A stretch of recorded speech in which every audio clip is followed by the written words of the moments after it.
여러분 안녕하십니까? 반갑습니다. 일주일 동안 잘 지내셨는지 모르겠습니다. 오늘은 웰다잉과 행복 만들기에 대해서 수업을 하겠습니다. 여러분, 행복이란 과연 무엇일까요? 어느 누가 갑자기 이런 질문을 던지면 너무나도 철학적인 질문이기 때문에 누구도 쉽게 대답을 할 수 없을 것입니다. 그렇지만 만약 당신은 어떤 상황이 되면 행복할 것 같습니까?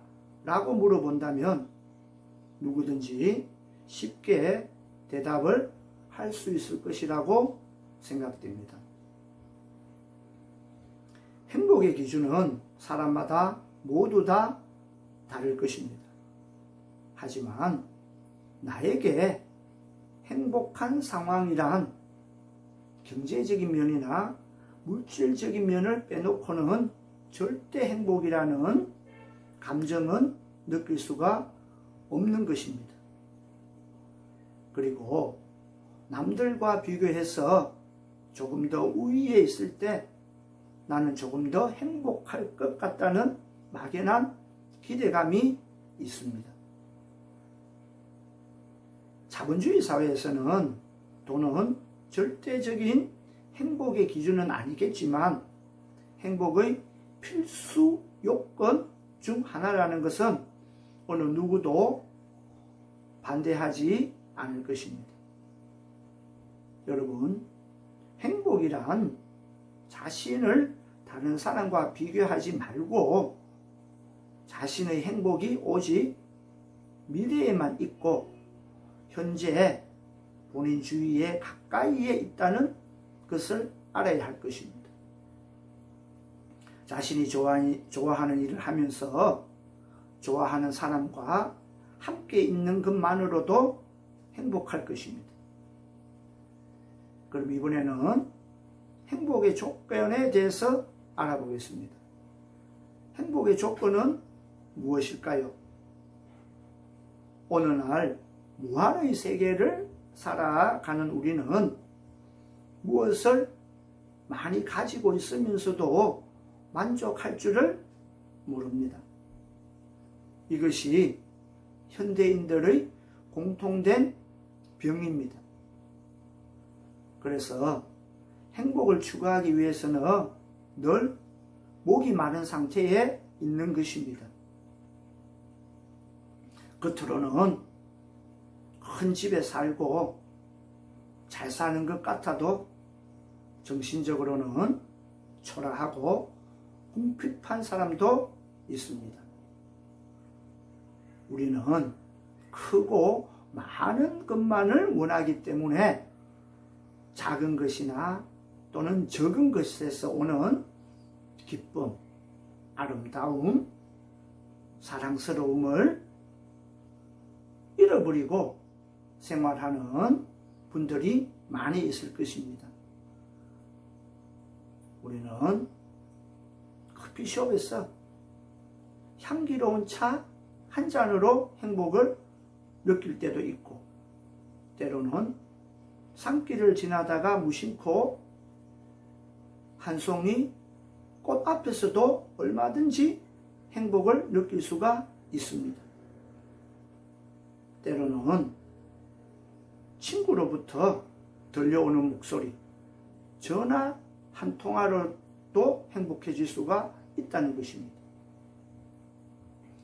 일상적인 경험을 통해서 늘 확인할 수 있는 것처럼 행복은 크고 많은 데 있는 것이 아닙니다. 이처럼 일상적이고 사소한 우리 주변에 있다는 것입니다. 아침에 일어나서 사랑하는 가족의 얼굴을 보고 가족들과 함께 식사를 하면서도 행복을 느끼고 밖에 나가서 매일 맑은 공기를 흠뻑 마실 수 있는데 감사하고 강변을 산책하면서 또는 뒷산에 올라 나무 향기나 새소리, 물소리 이런 것들을 보면서도 행복해질 수가 있다는 것입니다. 더불어 집에서 좋은 글을 읽는다든지 글을 쓰면서도 행복을 느낄 수가 있습니다. 그럼 웰다잉과 행복한 삶을 위한 방법을 PPT 자료를 보면서 좀 더 상세히 공부를 해보겠습니다.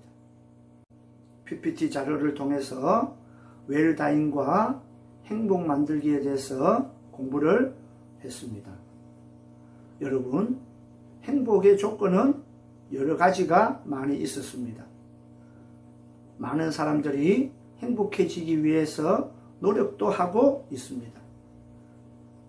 그러면 과연 행복해지기 위한 조건을 무엇인지 정리를 해보겠습니다. 어떤 사람이 여러 분류의 사람을 찾아가 행복의 조건이 무엇인지 물어보았습니다. 길에서 구걸하는 사람은 이렇게 대답을 했습니다. 행복의 조건은 돈이라고 말했습니다. 많은 돈을 가지고 넓고 멋진 집에서 깨끗한 옷을 입고 좋은 음식도 먹고 여행도 다닐 수 있으니 얼마나 행복하겠습니까? 라고 대답했습니다. 이번에는 잘 살고 명예도 있지만 나이도 많고 건강이 좋지 않은 부자에게 물어보았습니다. 젊고 건강한 몸이 최고의 행복입니다라고 말했습니다. 본인의 팔다리로 마음껏 뛰고 걷고 가고 싶은 곳에 마음대로 갈 수 있는 건강한 몸이 최고의 행복이라고 얘기했습니다. 이번에는 젊고 건강하지만 결혼하지 못한 사람에게 행복이 무엇인지 물었습니다. 그 사람은 따뜻하고 화목한 가정이 최고의 행복이라고 말했습니다. 기쁜 일과 슬픈 일도 언제나 함께 할 수 있는 아내와 자식이 있는 사람이 최고의 행복이라고 말했던 것입니다.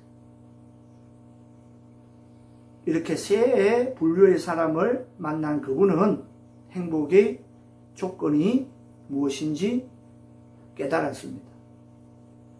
즉, 본인에게 없는 것이 행복의 조건이었습니다.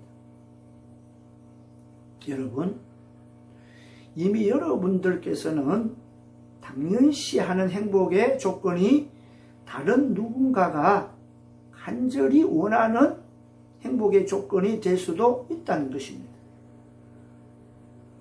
제임스 오펜하임은 이렇게 말을 했습니다. 어리석은 자는 멀리서 행복을 찾고 현명한 자는 본인 자신 주위에서 행복을 키워간다고 말했습니다. 또한 탈무드는 세상에서 가장 지혜로운 사람은 배우는 사람이고 세상에서 가장 행복한 사람은 감사하면서 사는 사람이라고 말했습니다. 여러분, 행복은 결코 멀리 있지 않습니다. 현재 자신이 하고 있는 일에 감사하고 주위에서 행복을 찾아보신다면 작은 행복들이 많이 있으리라 봅니다. 그 행복들을 꼭 찾으시어 소소한 행복을 마음껏 누렸으면 좋겠습니다. 보통 웰다잉 교육은 죽음 준비 교육이라는 이름으로 어르신이나 또는 건강이 좋지 않은 분들 임사체험을 중심으로 장례 문화의 과정 중 하나로 다루어졌습니다. 그렇지만 요즘은 웰다잉의 목적과 실천을 통해 본다면 죽음 인식의 각인으로 사람의 변화를 이끌어내는 마음과 행복한 삶을 살 수 있도록 자기 개발에 좀 더 많은 비중을 두어 남은 삶을 후회 없이 행복하게 사는 쪽에 더 큰 비중을 두어야 한다고 생각합니다.